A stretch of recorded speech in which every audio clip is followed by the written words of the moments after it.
Kita ke informasi berikutnya di Rumah Pemilu. Saudara Ketua Bawaslu Republik Indonesia Rahmat Bagja mengatakan tidak ada istilah kecurangan dalam penyelenggaraan pemilu 2024. Bawaslu menyebut hal yang dijelaskan dalam Undang-Undang Pemilu adalah pelanggaran. Menurut Ketua Bawaslu Rahmat Bagja, dalam Undang-Undang Nomor 7 Tahun 2017 tentang Pemilu tidak ada nomenklatur kecurangan dan yang ada adalah pelanggaran. Namun Ketua Bawaslu menegaskan tetap akan menindaklanjuti laporan masyarakat soal temuan pelanggaran pemilu.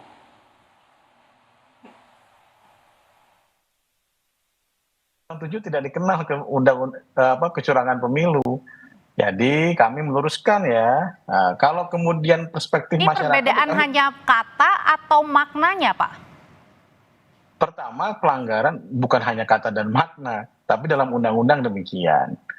Jadi buktikan saja nanti pelanggaran yang masuk, kemudian kita akan lihat setelah kita lanjuti, kita kaji, dan pasti ya kami menurut undang-undang itu wajib menindaklanjuti.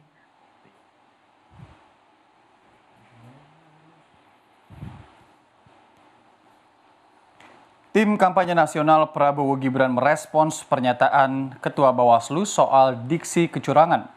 TKN Prabowo Gibran menyatakan setuju dengan pernyataan Bawaslu soal tidak adanya diksi kecurangan pemilu di Undang-Undang Pemilu. Sementara soal wacana hak angket, TKN Prabowo Gibran mempersilahkan parpol pengusung dua paslon capres-cawapres lainnya yang mengajukan.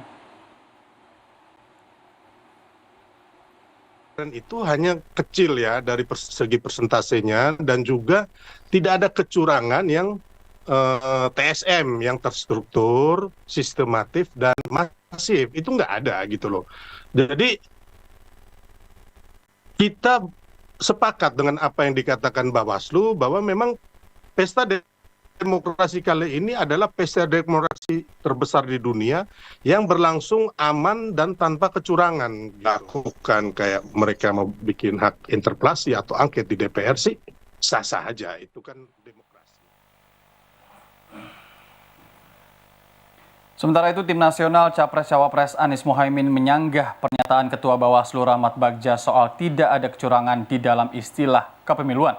Ketua Tim Hukum Capres-Cawapres Anies Mohaimin, Yusuf Amir menegaskan, di dalam undang-undang pelanggaran yang dilakukan secara sistematis oleh penyelenggara pemilu dan aparat negara adalah bentuk kecurangan.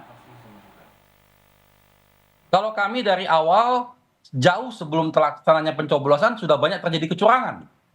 Karena tadi yang saya katakan, makna terstruktur itu, bagaimana dari aparat penyelenggara pemilu seperti KPU dan Bawaslu, aparat pemerintah, dari presiden sampai kepala desa, itu secara terstruktur. Oke, jadi itu namanya kecurangan ya, kalau dikatakan Mas Ari dan teman-teman ya?